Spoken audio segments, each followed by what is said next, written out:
born and raised in Detroit. I'm a 20-year expat, so I'm just coming back, and these are exciting times. We started the organization Esteem in DC. I was actually volunteering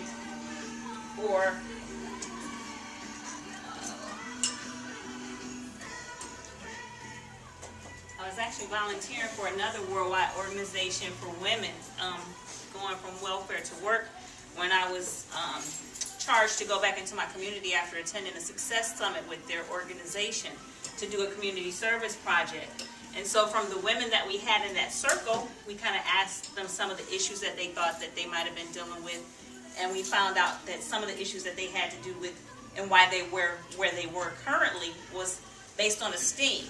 And they said had they known when they were younger, you know, that they might have been able to navigate their life a little bit differently. So from that, I decided to perhaps target younger people in terms of esteem, and that's how we came up with Esteem We. And so we decided to go into the high school. Ironically, when I was shaping the organization and what we would do and how we would bring the community together, I decided, okay, let's do a community youth day. We don't have enough community, you know, things that we can do with young people and bring parents in school and get everybody involved. So I was working with entrepreneurs and business professionals, doing a lot of training and development. So I decided that would be my network, and that would probably be the best people that could possibly be my team. And so it also would be probably the best people that young people would have to ask a question in regards to their future, in regards to what they wanted to do in life in terms of a profession, or to get help with a goal or things like that. So from that, I've started the Professional Community Action Group. We came together and we decided to create a Community Youth Day. And so through that process, we brought on people, educators, business professionals, entrepreneurs, and we got everyone involved. And so for me, it reminded me of when Dave Bean came to my high school. I was born and raised in Detroit. My mom is a teenage mom. The house that I grew up in with my grandmother of 10, my grandmother moved out and it was turned into a crack house. So it was a neighborhood crack house. So my mom was going to college. She was a young mother. Once she finished college, we moved to Oak Park. Well, little did Dave Bean know, he was still talking to an audience of urban youth, because I was one of them. And he came to our school and he just succinctly said, I'm a former NBA basketball player. I currently own a steel company. And, you know, even with the degree of success that I've had, there's still challenges that I have going into a new field. And he gave us 5 P's. Proper preparation prevents poor performance. I didn't even know I was listening at that age. I didn't know I was listening. And it was when I was trying to start my entrepreneurial journey that I remember the 5 P's. And I would say, wow, proper preparation prevents poor performance. So then, flash forward, when I was charged to do this community service project, I said, you know what, Dave Bean came to my school. And when I was listening to him, I didn't want to be a basketball player or own a steel company, but I just remember being a youth saying, is that possible? Is that possible? And I saw him in his persona, and it was coming out of his mouth, and I said, I believed him. I said, wow, things are possible. And that just kind of put some change going in my mind. So anyhow, I decided to construct a day where I would have a business professional or entrepreneur come out like Dave Bean came to my school. But then I said, you know what? Like the insurance company, actuaries, we don't know what will get what students' attention. So let's do a panel. Let's do a workshop. Let's do a keynote speaker. Let's make a day of this. Let's spend time with them. Let's go into the schools. Let's find out what it is, are there needs that we could possibly assist with once we go into these schools that we can put arms and legs to. And so through that process, we created our first Community Youth Day, which ironically is in the hometown where Dave Bean was born. I found out Washington, D.C. So I started in Washington, D.C. We adopted 2 schools. We started with the young ladies, and we had to esteem young women. While we were in the process of doing that, we had a lot of young mothers and mothers saying, what about young men?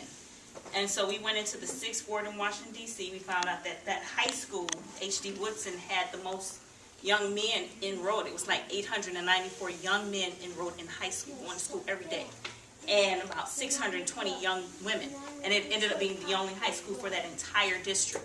But that was also the district that had the least amount of fathers. and the least amount of male role models for those young men. So we decided and constructed a community youth day with nothing but all men presenters, all male keynote, workshop, chef, from the door to the thing.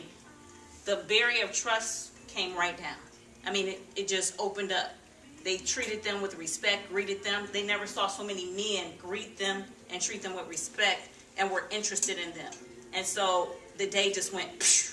Those young men just came out and blossomed. I mean, coming in the door looking hard to doing presentations, critical thinking, workshops, standing up, presenting with a 5-minute just presentation on how to do a lecture. They got up and took it over.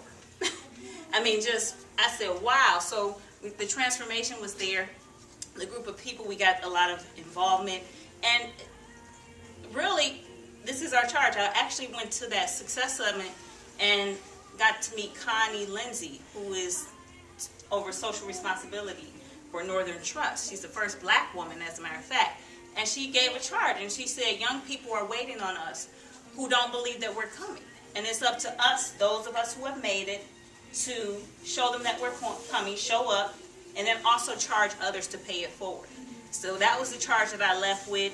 That is the charge that I bring to the organization, and that is the charge that I continue to give out and give to each one of you as well. So our young people, they're looking for people to share information with them, who can assist them with their goals. It doesn't take a whole lot of time. They really are independent, want to do a lot of things on their own. They just need a little direction and guidance. And they just need to have role models and people before them that can share with them what's possible.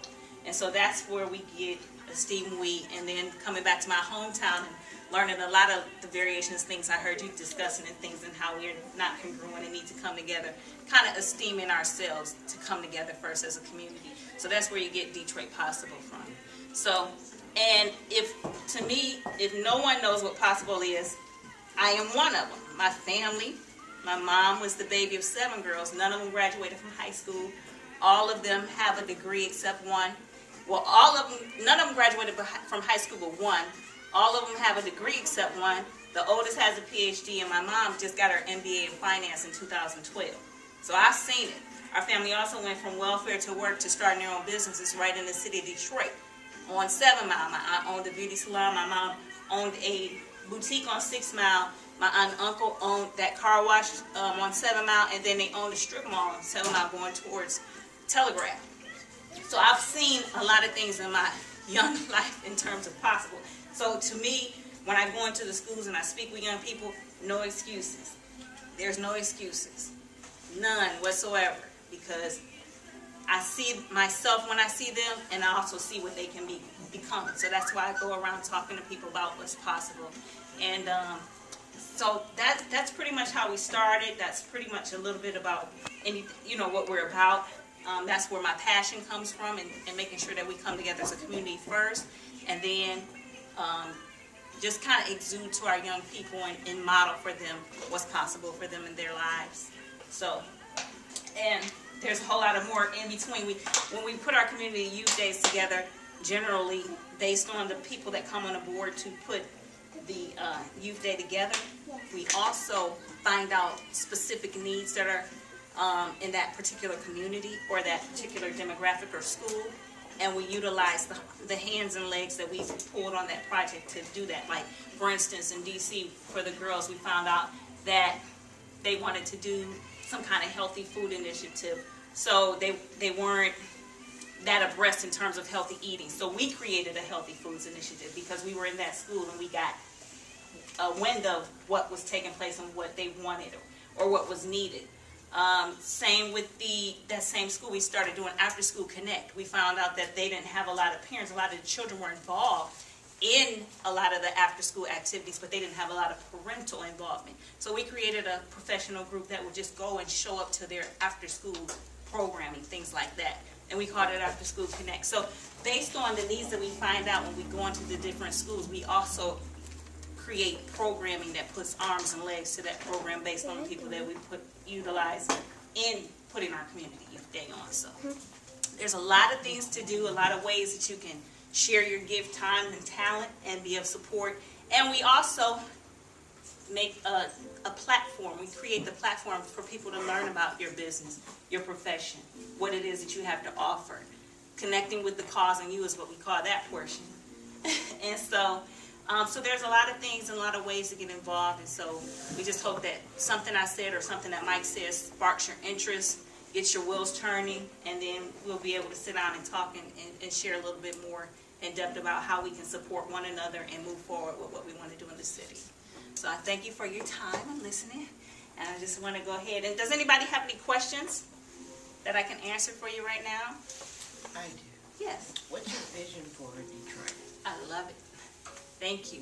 Well, the vision for Detroit is synonymous with actually the vision for the organization. It is a national vision. We're going into cities, urban and underserved cities, where we are providing life skills training, education, and information referral, utilizing professionals and entrepreneurs indigenous to that area that are successful, and where youth can also see them in the community and know what they're doing to make sure that they are able to connect with them. So our mission is to connect, serve, and transform lives. In Detroit, because we saw a need to esteem professionals and create a stronger sense of community. See, I've been in Maryland. I went to college in California.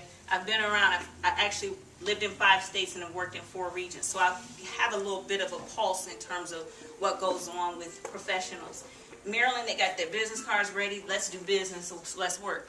Detroit was a little bit different, as you guys might know, when I came here. So there's a little more needing that we need to do, and coming together, and coming out of some mentalities that, you know, that are just real, but I mean, it's not perceived, it's real, but we can overcome them, you know. So that's what Detroit Possible is about. That's what Detroit Possible is saying. Let's focus on where we're going, not where we've been or what has not happened or how we have not gotten along or how we have not been able to work together, get things done.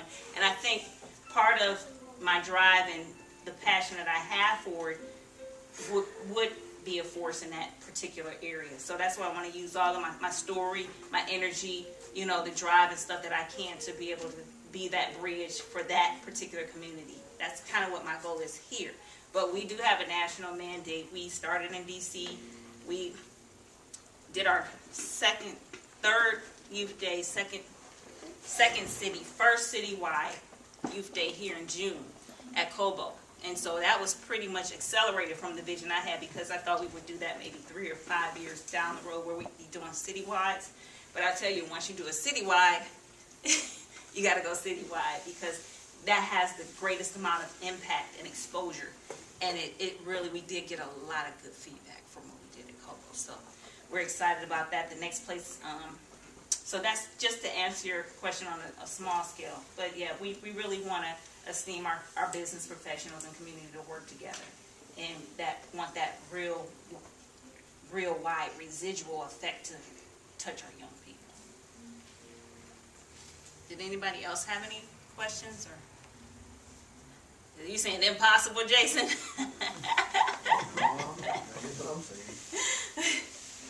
Alrighty, so and we have a lot of great information on our website. I invite you to take a look at it, and we're excited. We do have an ad campaign coming up for Detroit where we're going to get different people. Like the chief has purchased his shirt, and we got Dwelle with the shirt. We got Mason in the morning with the shirt, and so we're going to continue that vein and getting different people that are known and have been doing different things in the city and like to get you in the shirt, you know, and just let the young people know that there's a group of people that are showing up for them in this city that care and are supporting one another first and foremost, and also coming to show up for them as well. And then we also plan for the city of Detroit, we're going to be doing many youth days starting in January, where we'll have what we do pretty much on the large scale in June. June 5th is our date this year at Cobo, where we'll have different people going to the school, like Dave Bean came to my school, small group of people, just share what your profession is, you know, give them a couple of, you know, pointers and things that are relevant that could possibly help them in the system, and then prepare them for our youth day. So that's our vision here. We do a lot of different programming, but we're going to move to some other things, because we we see how we can assist on a larger scope as well. With what's already going on, there's some great things going on in the city. Got another question. Wait, before you get another question, I want to just touch on that a little bit more. Because, we know there's a culture in Detroit. You guys spoke on it earlier. There's a mentality in Detroit about people not sharing, not caring, not trusting, not building up people that look like us. And it's not going to stop unless we really force people to make those changes.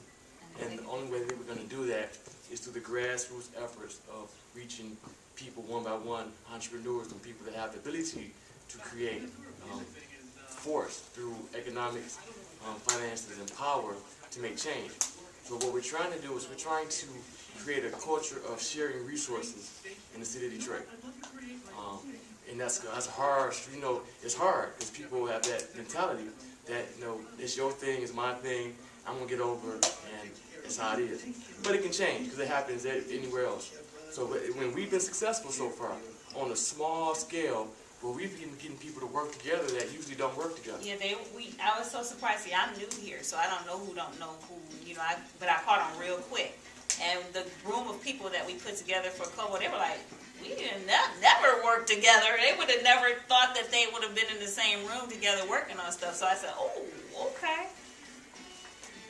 So the vision is, now Detroit Possible is, can mobilize these entrepreneurs to come together, share resources, and grow. And ultimately, we take that dynamic and now we go to our young people and start changing their lives. Because there's a gap between our young people and professionals and people that are making things happen. And no one's bridging that gap. I mean, you have all these wonderful things happening in Detroit in little pockets, but who's connecting all the dots? I don't know. So it has to happen. Our young people deserve the opportunities that other people get. People that don't look like us. And we are the ones that have to do it, because if we don't do it, it ain't going to happen. What may happen 20, 30 years down the line after Detroit is totally new and we're not part of this new Detroit, because Detroit is happening right now. And it's being spurred by people behind doors that don't look like us. And we know the opportunity is there, but we can't get to it because not only are we being blocked by people that don't look like us, but like Ron said, we're being blocked by people that look like us. So, but again, we're starting from the bottom on up. We're going to start with the people that we can influence and grow that influence. Back, Alicia, you're on the radio. We want to be on radio come March, or Ron, sorry, somebody was on the radio. We're trying to be on the radio. We want to have a talk show starting in March. We should have started last year, but things happen. We want to have our own talk show, our Detroit Possible talk show, come March. Boom, that's going to segue us into television. We're going to be on TV. Detroit Possible, LA Possible, DC Possible, starting affecting change. We want to build campaigns. We want to help people become millionaires. We want to help every mentoring group have kids to mentor because people know about it. So all those things are going to come together in terms of our vision, and we need you to do it because you see the room. We invited about 300 people, but we know this is the holiday season. Everybody and their mom got a Christmas party today, but the work still has to go on. So we're going to start with this small group. We're going to see if you'll collaborate with us so we can start, share our resources with you. You share your resources with us because, some kids we need to help. We have access to children. You have access to children that need to know that professionals that look like them can interact with them and show them that's possible. Because their teachers don't look like us. 96% of them don't. Not in schools I've been going to. So, and I didn't mean to interrupt, but the vision is clear, but we have to be serious about it and start connecting and sharing resources so that we can really make a difference. So again, my goal is I just want to get some type of understanding on what you think we're about and how you think you can help us, help our young people, help entrepreneurs out, and how we can help you. We have a growing network. We have a network of around 3,000 people right now. professionals, people throughout Metro Detroit. And we want to double, triple that over the next 60 to 90 days. And in other cities too. Nationwide. Small, growing, but they are powerful group of people in different cities that we connect with as well. And based on our track record, look us over, check out our websites, check out our body of work thus far, and make a decision to support us. Support us being buying the shirt or buying a hoodie or support us financially, because it takes money to put on these programs. It's going to take us money to go into the schools starting January. It's going to take money for us to start this radio show and go into Kobo. And not a lot of money. Oh my goodness. Not a lot of money. I'll just be very transparent. No more than $3,200 to $3,500 each community youth day, with us giving things for them to take with them. I mean, so not a whole lot of money. Not a whole lot of money. And what we do with our organization is everybody brings something. So when we come together for our community youth day, everybody brings their network, their resources on board, and that's how we make it happen. How do you define yourself? Are you a coalition, a collaboration? Organization. Organization. Organization. Political Community Action Group. Community action, professional community action group is what we are. So what do you need? See, that's what you interrupted me from asking. I'm sorry, come on, talk to me. It's like, Okay. what do you need? So we're looking to have a group of people, because I know in terms of infrastructure and setup and things like that. So we're looking to strengthen our infrastructure from a computer standpoint, IT standpoint as well. We're also looking to get people on board as we prepare. We need speakers to go into the schools from January to June and onward. We also need people to help us get the word out to more people in regards to what we're doing. We also need professionals and entrepreneurs who are interested in training other professionals and entrepreneurs and sharing their resources and information and experiences. Because we're going to be doing, along with monthly gathering for preparing for our youth day, what we call PD refreshers, which are professional development refreshers, areas of business etiquette, areas of business protocol, those things where we can all be a little refreshed and engaged upon again, in terms of doing business with one another. Instead of business, we can do business together. And so, so there's a lot of things that we can do in terms of your time, talent, and resources. And then, of course, monetarily, what you do, it goes right back into the youth. The shirts, this particular line goes directly to what we do with the young people. Doesn't take a lot of them. It supports it. It supports our measures. There's some things, of course, we want to do more of. We want to get the word out and Esteem products and promotions to our youth a little bit more. There's a Young, Gifted, and Black program that we want to do coming up this February, just to start getting young people okay with being young, gifted, and black. It's okay to be smart. That's been on my heart for a few years, and I've been going into the schools lately. Sometimes I go by way of being a sub or, different things to just kind of get into the schools and stuff. And I see myself. I walk through it and I see myself, and I want so much more. And I know what's possible for them. So those are some of the things. And so I started thinking bigger. Okay, then we need to be able to do this. And they need to know. And I always have students do a presentation. I show them how to put their arms on their side and hold their paper so we can see their face and project and things like that. And they just come alive. Somebody's interested in them. Somebody's taking the time. Somebody wants to hear them. Small things that we can all do. So I'm just excited. And so those are a lot of the things. We're looking for your time, your talent, your resources, your network to help us get the word out. And I think we will be able to do a lot more just by that alone. How much are the shirts and the sweatshirts? The shirts are, you're really not buying the shirt. It's a $40 donation, and then you get a shirt. Okay. And then the sweatshirts, have we priced those out? Still price them out.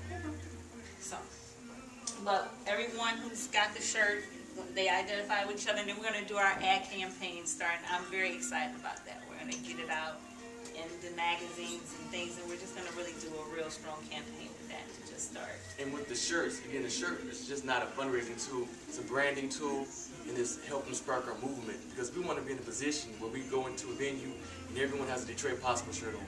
Or you walk around and you see Detroit Possible someplace. People know, okay, that's a I'm movement for our supporting youth. that. I'm with a group of people. I'm a part of this new thing that we want to do, that we will work together. Oh, that's somebody that's opened their mind to say, I want to work with people. I want to go in this particular direction. So, you know, we're not just retailers, you know, get the shirt, you know, give us some money. No, this means something. You get a shirt. You're buying in. It's a true buy-in. Are you familiar with the black male engagement? Black male engagement? I am not. I am not. Are you? No. It's a national, it's a national group that's well-funded, Okay. and they will come in and collaborate with you. Oh, awesome. So they actually have an informational on the 17th. I'll send you the information. Okay, great. But they've got a national organization that's going to come and help you do marketing for free. Oh, I would love it. So it's free PR, free marketing, but you just have to go to this event on the 17th Okay. at the museum. Oh, awesome. And I just met, is Denisha there? She's one of the 40 under 40. She does community relations. yeah, but this one is funded by the Obama administration, Oh, I love it. but it's geared towards black males engagement, and that's what it's to be. It's a BME. But if you look up BME, it's everywhere, and they're I well have seen organized, it. well funded. They'll support you and help you launch. Oh, awesome. Okay, great. So, yeah, definitely would love to get that information. send And any information that you guys have or know about things that's coming up, that would be a great way to, you know, be of resource as well. So, we're real grassroots. You know, the work is really in the time, talent, gifts, and skills. And, you know, the money allows us to do the additional things. But showing up, your presence, it's priceless. Priceless. So, and when they need to see you, my life has changed. You know, not that I knew it, but and that's kind of how things. People say, well, what are your metrics? Well, you know, there's no way Dave Bean could have ever measured that. You know, he would spark somebody, and I'm not the only one. I know he's been doing that for years. Mine Before was Ben Carson. Ben Carson, Yeah, okay. and I got inspired in the same way when he came to my school as well. See, that's what I'm about saying. think big, yeah. Yeah, see, so you don't know, so your presence showing up means a lot. Alrighty, and so with that, I want to say let's take some food or eat some more food, have something to drink. How was the food, by the way? Can we go for seconds? Yeah, absolutely.